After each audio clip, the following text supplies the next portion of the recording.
Derribado por un fuego invisible, una catástrofe que cambió la aviación. La verdad espeluznante de que los asientos son trampas mortales. Los científicos investigan los misterios de algunos de los peores accidentes aéreos del mundo. Y están en busca de un descubrimiento que hará que su próximo vuelo sea mucho más seguro.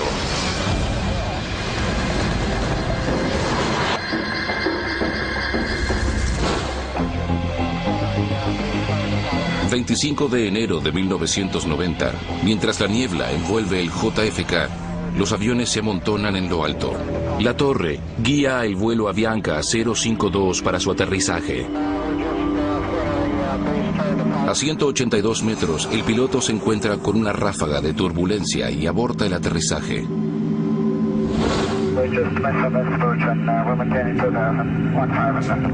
Luego, el piloto da noticias aún más importantes. Ahora el 707 se está quedando sin combustible. Avianca 052, New York.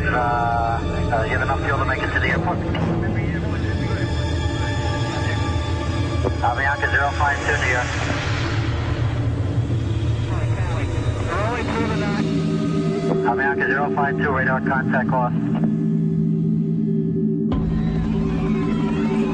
El vuelo 052 se estrelló en Cove Neck, Long Island. No había combustible, por lo tanto, no hubo explosión. Apoyado en su panza, resbaló en bajada por una cuesta, se partió en dos y luego se sacudió hasta frenar. Sobrevivieron 85 personas, murieron 73. Cuando Barry Trotter y el equipo del NTSB examinaron los restos, descubrieron algo escalofriante. Deberían haber sobrevivido muchos más. La mayoría de ellos murieron, porque los asientos fallaron. Los pasajeros, aún atrapados en sus asientos, se movían hacia adelante y se golpeaban y amontonaban unos contra otros. El fuselaje se mantuvo intacto y de esa forma protegió a la gente. Pero fueron los asientos los que no protegieron a la gente. Sus cinturones de seguridad estaban intactos y los rescatistas dijeron que todos los cinturones estaban abrochados. Pero si los asientos no se quedan adheridos al avión, pierdes todos los beneficios, cualquier tipo de protección del sistema de contención, porque sales volando con tu asiento. No es la primera vez que los asientos fallan así. 8 años antes, el vuelo Air Florida 90 cayó en el río Potomac. Investigators have found the victims of the Air Florida disaster were not killed by the crash impact of the plane with the bridge or river. Instead, they died when almost all the seats broke loose. Al momento del accidente de Cove Neck en 1990, la aviación había atravesado una revolución digital. Pero en la cabina, los pasajeros aún viven en la década del 50. Los reglamentos que datan de 1952 establecen que los asientos deben soportar una fuerza 9 veces mayor que la fuerza de gravedad.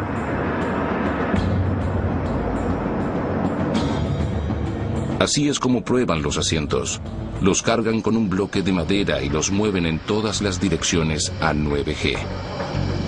El problema con esa prueba es que es estática, lo que significa, en términos de ingeniería, que era una fuerza aplicada lentamente. Por supuesto que en un choque la fuerza se aplica más rápido.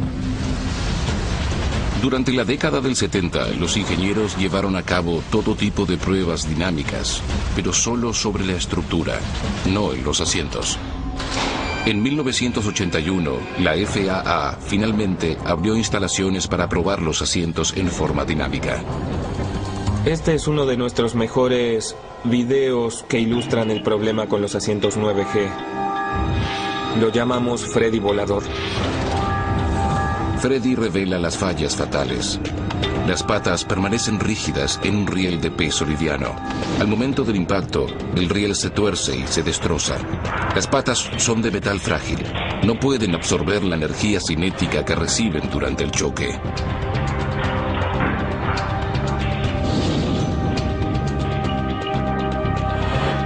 El modelo 9G estaba descartado. Los asientos debían soportar una fuerza mayor. Pero, ¿qué tan fuerte?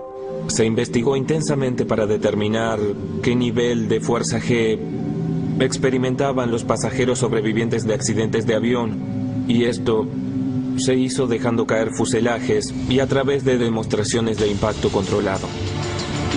En las instalaciones de la NASA de pruebas de caída en Langley, las pruebas demostraron que tanto el piso de la nave como los pasajeros pueden sobrevivir a un impacto de hasta 16 G.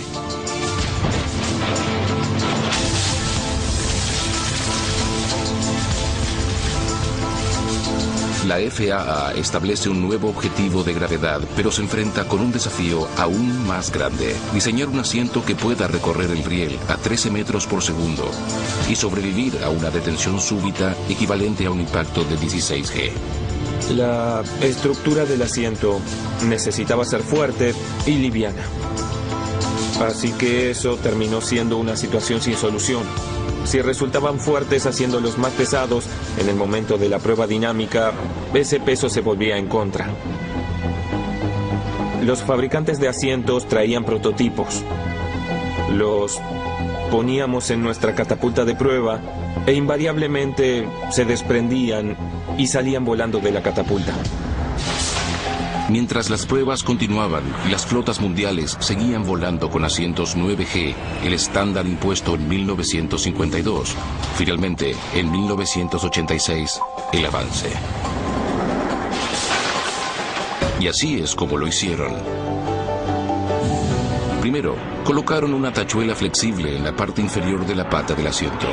Cuando el riel se dobla, el pie gira en vez de desprenderse. Además, moldearon la pata en forma de C. En un choque, las patas de atrás se enderezan y las de adelante se comprimen. Cuando las patas se desmoronan, absorben la energía cinética del impacto. Cuando el asiento finalmente se quedó en su lugar a 16G, todos estaban muy entusiasmados. Hubo saltos y gritos de celebración. Este es uno de los primeros asientos en pasar al requerimiento de la prueba de 16G. Lo logró con un par de innovaciones: el pie giratorio y el armazón más flexible. Este pie puede, de hecho, seguir el riel adherido al piso al deformarse durante un choque. Esta parte curvada del tubo, aquí, puede, de hecho, enderezarse, doblándose en vez de romperse, como sucede con los de 9G. En 1988, los fabricantes instalaron los asientos 16G en los aviones nuevos. Pero se consideró que era demasiado costoso modernizar la flota de los Estados Unidos entera. Un año más tarde, un Boeing 737 se estrella en una autopista de Inglaterra. The broken Boeing, 4 months off the production line, so profoundly distorted that in the cold light of day, it was hard to imagine that anyone could have escaped alive. Murieron 47 personas, pero los expertos consideran que muchos de los sobrevivientes le deben su vida a los nuevos asientos 16G. Fue el primer accidente que involucraba asientos que habían sido probados aquí. Y habían pasado nuestro requerimiento 16G. Cuando el Avianca 052 se estrelló en Cove Neck 12 meses después, todavía tenía los asientos viejos. Los expertos creen que se podrían haber salvado más vidas si el avión hubiera tenido asientos 16G. A partir de octubre de 2009, rige la obligación de que se usen estos asientos en todos los aviones. Los Ángeles siempre tuvo uno de los cielos más transitados. En 2008, casi 60 millones de personas volaron hacia y desde Los Ángeles en un solo mes. Cielo transitado, pero vigilado de cerca. En un área de 181.000 metros cuadrados, 25 aeropuertos, empleando casi 300 controladores de tránsito aéreo. 31 de agosto de 1986, un día despejado con visibilidad de 22 kilómetros. A las 11:46 am, la Torre LAX autoriza a Aeroméxico 498 para su descenso. A bordo, 58 pasajeros y 6 miembros de la tripulación. 6 minutos más tarde, el DC-9 desaparece de la pantalla del radar. Un fotógrafo captura el momento en que cae del cielo. Estamos hablando de toneladas, literalmente toneladas de aluminio y partes cayendo de forma muy descontrolada. El DC-9 se estrelló en la ciudad de Cerritos. Había humo y fuego por todos lados. Creó un enorme camino de destrucción. Era una carnicería. El grupo de rescate rápidamente hace un descubrimiento escalofriante. Los restos pertenecen a 2 aviones. En un patio escolar encuentran el fuselaje de un Piper de 2 asientos. Las 67 personas del avión mueren. 15 más en tierra. ¿Cómo fue que chocaron 2 aviones en un día despejado y un cielo tan custodiado?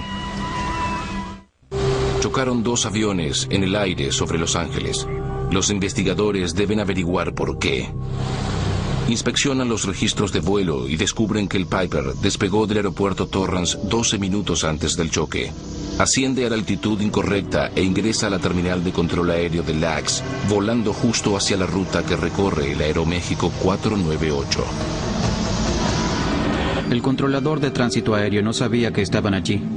La tripulación de Aeroméxico no sabía que estaban allí y en el Piper seguramente pensaban que estaban fuera del espacio aéreo que pudiera presentarles un peligro. De hecho, estaban dentro y ocurrió la colisión. Todos los pilotos aprenden la regla número 1 de la separación de aviones. Se llama ver y esquivar, un método tan rudimentario como suena. En las pruebas funciona apenas la mitad de las veces. El investigador y expiloto John Cox sabe por qué. Es muy difícil ver volar un avión pequeño, particularmente cuando es una amenaza para ti. Por lo general se encuentran justo frente a ti y su perfil no es muy grande y es realmente muy difícil verlos.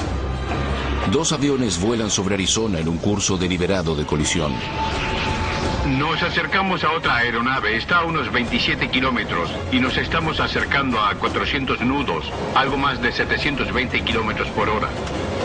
Eso significa que están viajando a una velocidad combinada de 1450 kilómetros por hora. Se encontrarán en segundos. Recién ahora el copiloto nota la otra aeronave. Allí está. Lo han visto y tienen décimas de segundos para esquivarlo. Está allí, a la derecha. Si el piloto no hubiera buscado activamente el otro avión, probablemente habrían chocado. El ojo humano no es muy bueno para detectar pequeñas manchas en el horizonte y si vas a encontrarte con otra aeronave, esa pequeña mancha no se mueve en absoluto. Es difícil de ver aún en un día despejado. El Instituto de Tecnología de Massachusetts estudió la efectividad del ver y esquivar. El ingeniero a cargo de la investigación es John Andrews. En el caso del accidente de Cerritos, los aviones se acercaban a casi 300 nudos. Y eso significa que para poder ver el avión a tiempo para esquivarlo, se debe tener una visibilidad de 1,5 kilómetros. Eso en tiempo equivale a unos 13 segundos antes de la colisión. A una distancia de 1,5 kilómetros, el avión Piper, el más pequeño, se veía del mismo tamaño que una moneda de 1 centavo a 12 metros. Las desventajas del ver y esquivar se hicieron evidentes en la década del 50 cuando los aviones comenzaron a volar más rápido. En 1956 murieron 128 personas en una colisión sobre el Gran Cañón. En aquel momento era el choque aéreo más trágico a nivel mundial. Comienza la investigación de lo que sería el santo grial de la seguridad aérea, un sistema para evitar colisiones. Pero el trabajo se detuvo luego de 6 meses. La tecnología simplemente no existía. Sin embargo, para finales de la década del 70, la aeronáutica había avanzado. Los aviones ahora poseen un dispositivo llamado transponder para evitar las colisiones en el aire. Utilizando balizas de transponder, el controlador aéreo puede rastrear la ubicación, la altitud y el código identificatorio de un avión desde el recibidor en tierra. Pero el avance no es infalible. Los pilotos dependen de los oficiales de control aéreo para recibir la advertencia.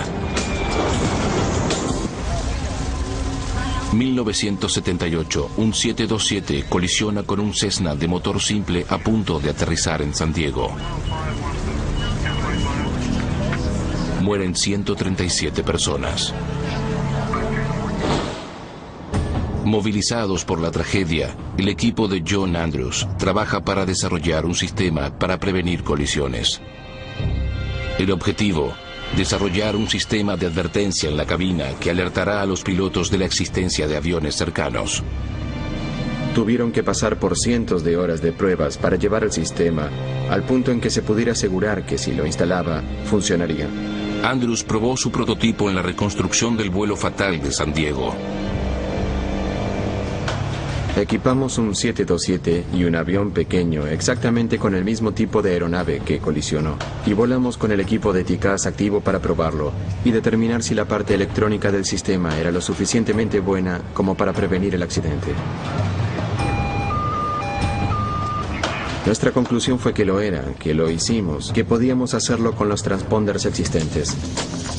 El TCAS envía señales a los transponders de todos los aviones en un radio de 64 kilómetros. Los transponders de los aviones cercanos responden con su velocidad, altitud y código identificatorio. Si los aviones se dirigen a una colisión, el TCAS le advierte a uno que ascienda y al otro que descienda. Finalmente, la solución, pero a un precio de $60,000 cada uno, es una solución costosa. Durante un tiempo, hubo una obvia resistencia a incorporar el TCAS en los aviones comerciales, porque se lo consideraba una pieza de aeronáutica bastante costosa. Luego sucedió la colisión sobre Cerritos, una reconstrucción virtual del choque de San Diego. Cerritos fue el evento clave que empujó al sistema fuera del laboratorio y de los vuelos experimentales y lo llevó al uso operacional cotidiano. Después de Cerritos, la FAA determina que es obligatorio que todos los aviones grandes de Estados Unidos estén equipados con el TCAS. En 1993 se hizo obligatorio para todos los aviones que cargaran más de 30 pasajeros. Desciende. Desciende. Tránsito. Tránsito. En la actualidad, todo avión que ingrese al espacio aéreo de Estados Unidos debe tenerlo. El TCAS salvó literalmente numerosos aviones comerciales, inclusive uno que yo volé. Probablemente habríamos chocado contra un pequeño avión sobre el centro de Florida de no haber sido por la advertencia del TCAS.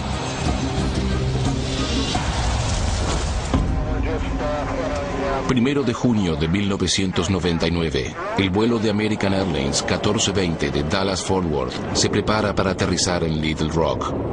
Mientras se dirige a la pista 4R, se encuentra con una tempestad. Era una noche muy tormentosa y el avión llegaba con mucho retraso. Aterrizaron en una pista inundada por la lluvia y con vientos muy fuertes. Tuvo que aterrizar a mucha velocidad debido a la situación del lugar. Y se deslizó hacia un lado y después volvió al centro. Y se fue hasta el final rápidamente. 146 vidas pendían de un hilo. Little Rock, Arkansas. Un avión se estrella en una severa tormenta eléctrica.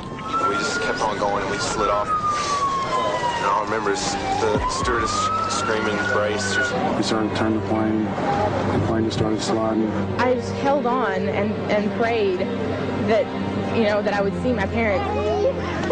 La mayoría de las 146 personas a bordo sobrevivió. El piloto y 10 pasajeros murieron. Los sobrevivientes tuvieron suerte en lograr escapar. El avión se detuvo llegando al río Arkansas. Los investigadores recopilan los últimos momentos. El avión dejó la pista a gran velocidad, impactó con una torre de iluminación, se partió en 3 pedazos y se prendió fuego. Llegan a la conclusión de que el piloto no tendría que haber aterrizado durante una tormenta eléctrica de nivel 6. El accidente se clasifica como un despiste. La mayoría no llega a registrarse, aun cuando el avión despista y queda atascado en el fango. La frecuencia con que suceden despistes es alarmante. Solo en Estados Unidos ocurre uno cada 10 días. Suceden tanto durante los despegues como durante los aterrizajes y causan 1/4 de las muertes en aviación. Southwest Airlines Flight 1455 skids off the runway in Burbank, California, stopping just short of a gas station. Federal authorities agree there ought to be something more than 82 feet between a speeding 737 and a crowded neighborhood. La FAA recomienda que se le agreguen 300 metros de sobrepista de seguridad, pero la mayoría de los aeropuertos de Estados Unidos se construyeron antes de la era del jet para aviones de hélice que necesitaban menos espacio para despegar y aterrizar. Muchos aeropuertos antiguos carecen de espacio para ampliarse. Entre ellos, el de Little Rock, uno de los aeropuertos más antiguos de Estados Unidos. El área de seguridad para la pista 4R tenía solo 137 metros, menos de la mitad del espacio recomendado por la FAA. El Aeropuerto Internacional de New York, JFK, es aún más limitado, rodeado por agua en 3 de sus lados. El 28 de febrero de 1984, un DC-10 despista hacia la izquierda y se hunde en la bahía Jamaica. Milagrosamente, los 177 pasajeros y la tripulación sobreviven. La gerente de operaciones aeronáuticas del JFK es Pam Phillips. La pregunta surgió, sucedió un despiste. ¿Qué podemos hacer? ¿Qué podemos hacer para avanzar en la investigación asociada a la observación de algo nuevo? ¿Vemos algo fresco? ¿Vemos algo diferente? Lo que se necesita es una manera de detener los aviones en forma rápida y segura cuando despistan. La FAA se contactó con los hombres que pueden frenar los aviones de forma rápida. Los sistemas de bloqueo pueden frenar un jet militar viajando a 270 kilómetros por hora en solo 180 metros. Pero este tipo de aviones está preparado para absorber un gran impacto. Si un avión comercial frena de forma abrupta, la mayoría de su energía cinética rebota en el impacto y daña tanto al avión como a los pasajeros.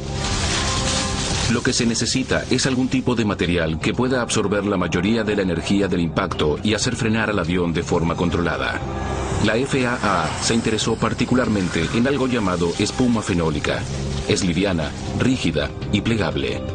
No es esa cosa esponjosa que asocias con aislamiento para el hogar, sino una espuma firme, parecida al material que usan los floristas para clavar las flores. Pero esta espuma tenía una desventaja. Si ocurre un accidente, puede haber un derrame de combustible y este material puede absorber ese combustible y expandir el fuego.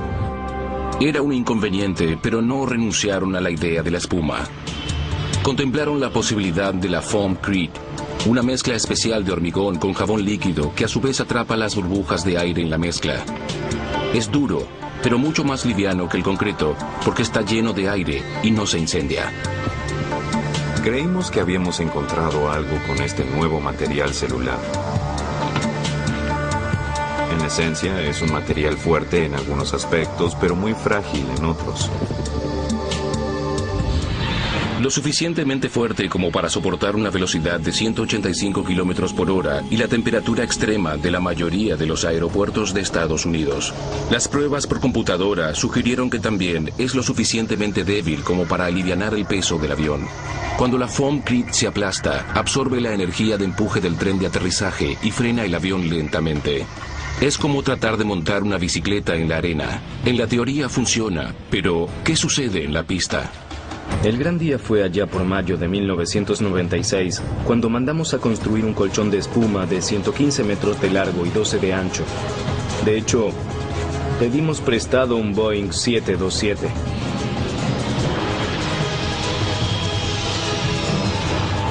El avión viaja a 80 kilómetros por hora. Algunos de nuestros empleados iban en el avión. El 727 impacta contra la Foamcrete a gran velocidad. El tren de aterrizaje absorbe el impacto. Y 10 toneladas se deslizan hasta frenar. Lo que es maravilloso es que el avión frenó 5 metros antes de lo que indicaba nuestro modelo por computadora. Todos estaban simplemente extasiados al respecto. Se detuvo como se suponía que lo hiciera. Eso era todo lo que podíamos pedir. Lo apodaron Sistema de Frenado de Material de Ingeniería, o IMAS. A los pocos meses, el primer colchón IMAS se instala al final de la pista 4 derecha del JFK. ¿Pero funcionará a una verdadera emergencia?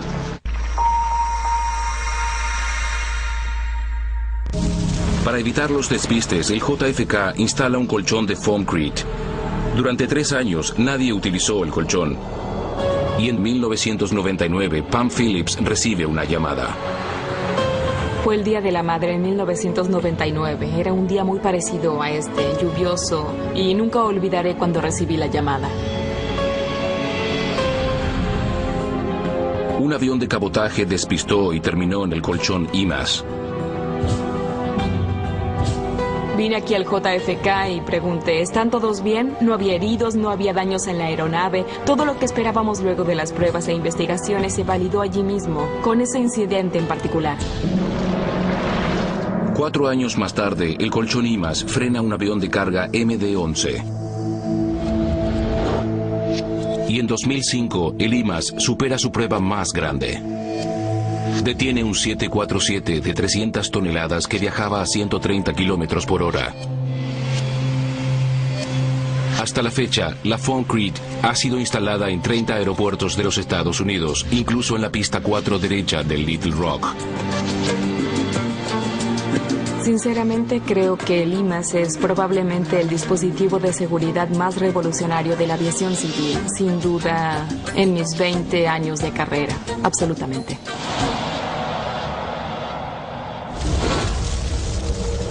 ...2 de septiembre de 1998, el vuelo Swissair 111, en ruta a Ginebra desde Nueva York, se dirige hacia el norte sobre Canadá.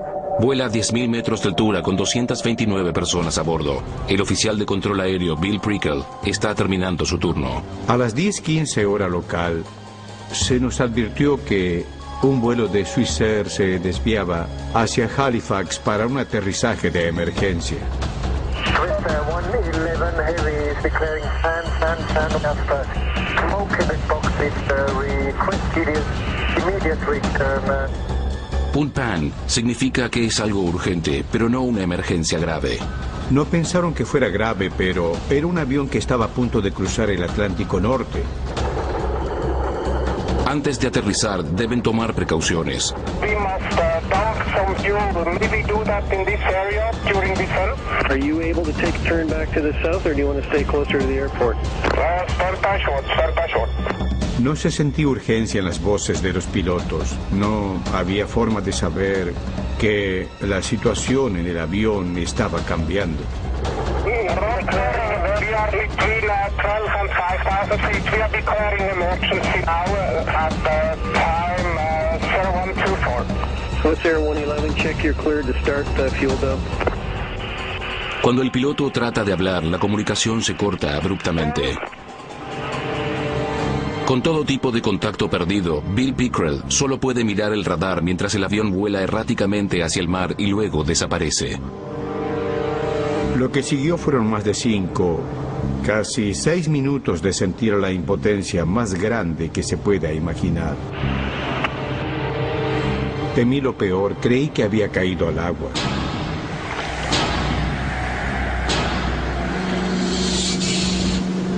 El Swissair 111 cayó en picada en el Océano Atlántico a 10 kilómetros de la costa de Nueva Escocia.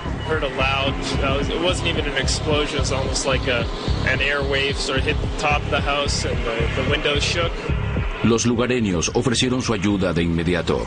Entre los que miraban las noticias se encontraba Larry Vance del TSB.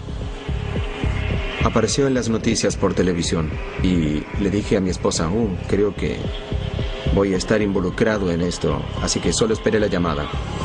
La investigación comienza inmediatamente. El equipo tiene base en el pueblo pesquero Peggy's Cove. El ánimo en Peggy's Cove era sombrío. Había unos 200 cuerpos allí. Para nosotros en TSB fue la investigación más grande hasta ese momento, la más grande en la que había participado. Encuentran las cajas negras rápidamente, pero no resuelven nada. Por alguna razón, las cintas se cortan 6 minutos antes de la colisión. La clave del misterio se encuentra en el fondo del mar. Cuando el avión chocó con el mar, se rompió en millones de fragmentos. Deben encontrar cada uno de ellos e investigarlos. Los restos se encuentran a 54 metros de profundidad y se necesitará una operación masiva de rescate para recuperarlos. Para resolver el misterio del Swissair 111, los investigadores deben rescatar millones de fragmentos. Es una operación inmensa que cuesta más de $30 millones. Luego de 15 meses, recuperan el 98% del avión. En un hangar, lavan cada pieza cuidadosamente, la clasifican y las examinan. Las primeras pistas son las palabras del piloto.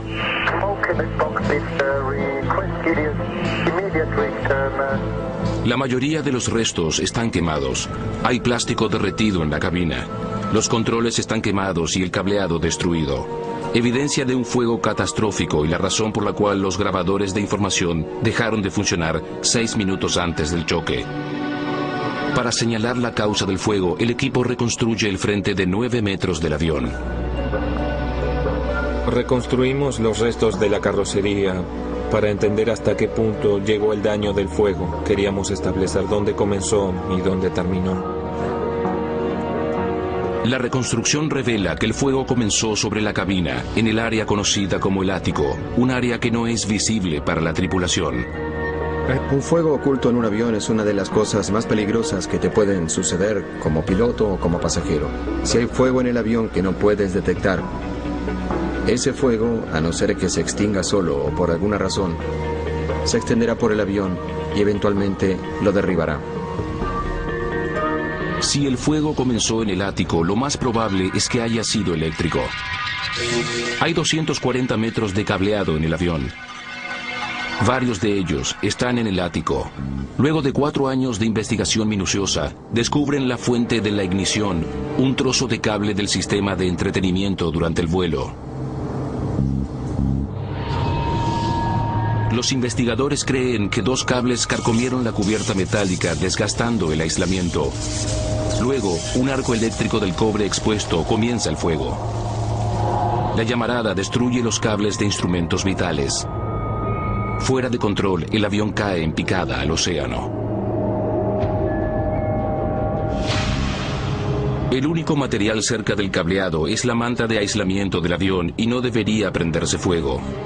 Entonces, ¿cómo se propagó el fuego? Los investigadores se concentran en el material ignífugo que cubre el aislamiento.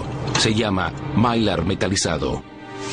Las pruebas estándar de la industria muestran que cuando el mylar se expone a las llamas, se encoge, pero no se prende fuego.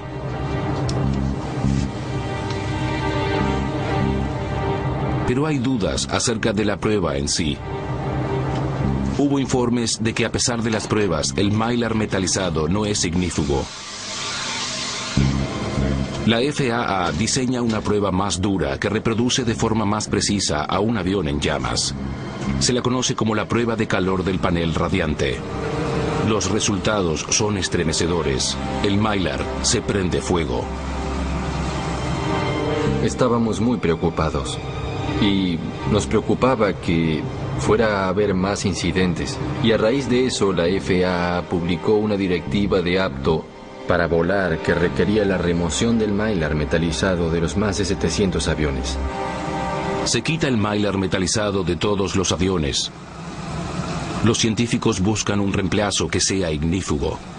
Se deciden por un material que se llama Kapton, una variación de aislamiento utilizado en cableado eléctrico. Químicamente contiene un compuesto que produce una carbonización cuando se expone al calor. Esta carbonización es un factor de su resistencia al fuego porque evita que el material se prenda y arda. El Kapton pasa ambas pruebas, la prueba del mechero Bunsen y la prueba de calor de panel radiante. No arde en ninguna de las dos, pero para más seguridad, la FAA lo hace pasar por la última prueba, 15 segundos en una llama a 980 grados. A esta temperatura el mismo avión se derretiría, pero el Kapton solo se chamusca.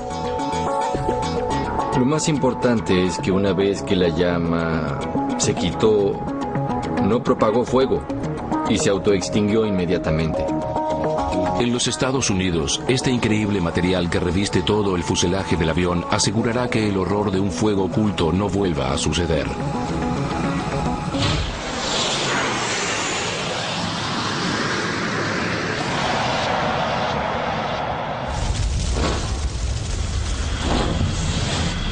Aeropuerto Internacional de Los Ángeles, 2 de febrero de 1991. Son las 5:58 de la tarde, la hora más atareada del día en la torre de control. US Air 1493 está en la ruta de Syracuse, Nueva York. Mientras se acerca, el piloto confirma la autorización para aterrizar con el controlador aéreo. US Air 1493 for the west side, 24 left. US Air 1493, sunline runway 24 left. La visión del piloto está severamente disminuida. Está aterrizando en dirección al atardecer, pero luego ve algo en la pista.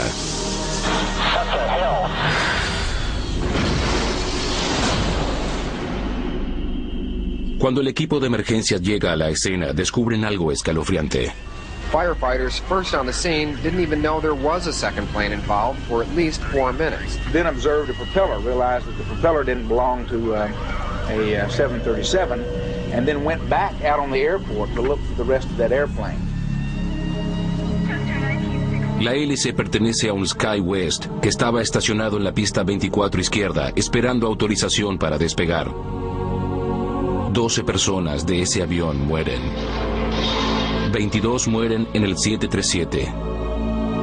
En horas, el investigador de choques John Cox llega a la escena. Lo que vimos cuando llegamos allí fue un 737 muy dañado, por ambas razones, el impacto y el fuego que vimos después, y el Embraer aplastado bajo el Boeing. Un lugar muy difícil para trabajar. ¿Cómo puede ser que 2 aviones hayan colisionado en una pista? 2 aviones colisionaron en una pista en Lax. Un investigador del NTSB descubre rápidamente por qué. La causa fue que la oficial de control aéreo que estaba trabajando en la Torre de Los Ángeles se le olvidó que le había dado instrucciones al avión SkyWest para que usara esa pista. Olvidó dónde estaba el avión.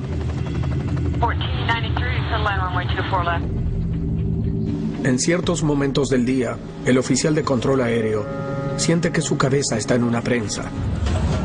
Aeropuertos agitados con aviones que van y vienen. Es muy fácil que los oficiales de control pierdan la noción de dónde está un avión. El trabajo del oficial de control aéreo es mantener los aviones a una distancia segura. El lugar más peligroso es donde los aviones se están moviendo a gran velocidad en las pistas. Cuando hay un avión acercándose o despegando de una pista, es sitio sagrado y no puedes llevar otro vehículo a ese territorio. Este es el resultado cuando se viola el territorio. Marzo de 1977 en Tenerife, en las Islas Canarias, 2 Boeing 747 colisionan a gran velocidad en una pista. 583 personas mueren en el peor desastre aeronáutico del mundo. Una niebla densa llevó a que se perdiera la comunicación entre la torre de control y los pilotos. Error humano. Y la tecnología falló al no detectarlo.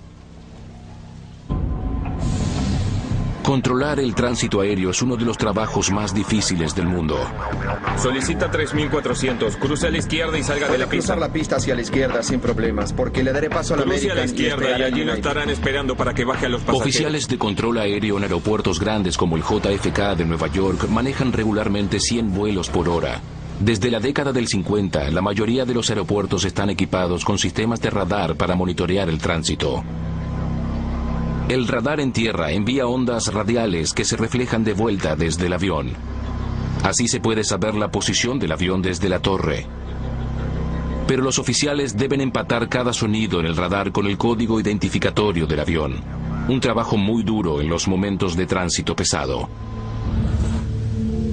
Lo que es peor, la señal del radar puede desviarse por lluvias intensas, nieve o niebla. El radar superficial de hoy en día tiene sus limitaciones. Hay puntos oscuros en los que no regresa la señal y a veces hay señales falsas. Pero un equipo en Syracuse, Nueva York, ha desarrollado una solución que salva vidas. Lo llaman Equipo de Detección Superficial de Aeropuerto o ASDEX. Cuando un avión se mueve dentro del aeropuerto, su transponder envía datos como el código identificatorio de llamada. Los sensores en la pista reciben las señales mientras controlan constantemente los movimientos del avión. Sin puntos ciegos, y los sensores funcionan en todo tipo de clima. Los datos se envían a la torre y aparecen en los monitores de ASDEX. En un mapa del aeropuerto se muestran continuamente los movimientos del tránsito. Ahora, los oficiales de control aéreo pueden prevenir la colisión de aviones instantáneamente y no necesitan identificar los aviones manualmente. El sistema los reconoce automáticamente y muestra el código identificatorio de llamada de cada avión. Cuando los aviones se mueven por la pista, una serie de líneas verdes le advierten al controlador que bloquee otro tránsito. Cuando el peligro pasa, los controladores pueden dirigir con seguridad el tránsito hacia esa pista. El ASDEX se instaló recientemente en el JFK y hoy lo necesitan más que nunca. Un 757 está haciendo un aterrizaje de emergencia con informes de humo en la cabina.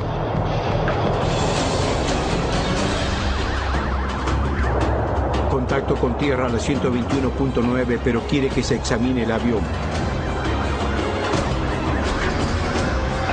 Si pasa lo peor, tenemos deslizadores. También tenemos muchas personas por todos lados. Queremos asegurarnos de mantener a los aviones fuera del área. Si los pasajeros deben evacuar el avión, los controladores deben cerrar las pistas. Si cierran una pista, el monitor muestra una alarma. Si un avión se acerca a la pista, ASDEX hará sonar una alerta de conflicto. Advertencia, pista 22 izquierda. De la vuelta. En algunos casos puede dar el alerta 15 segundos antes. En otros puede ser menos de 10 segundos. Pero lo que debemos entender es que aun si son menos de 10 segundos, esa es la diferencia entre la vida y la muerte. El ASDEX reducirá de gran forma el riesgo de que una tragedia como la del vuelo US Air 1493 vuelva a suceder. Ha sido instalado ya en 17 aeropuertos de los Estados Unidos, incluyendo LAX. Ninguno ha sufrido una colisión en pista. En la actualidad, Boeing está desarrollando el próximo paso en sistemas de advertencia de colisión en la cabina.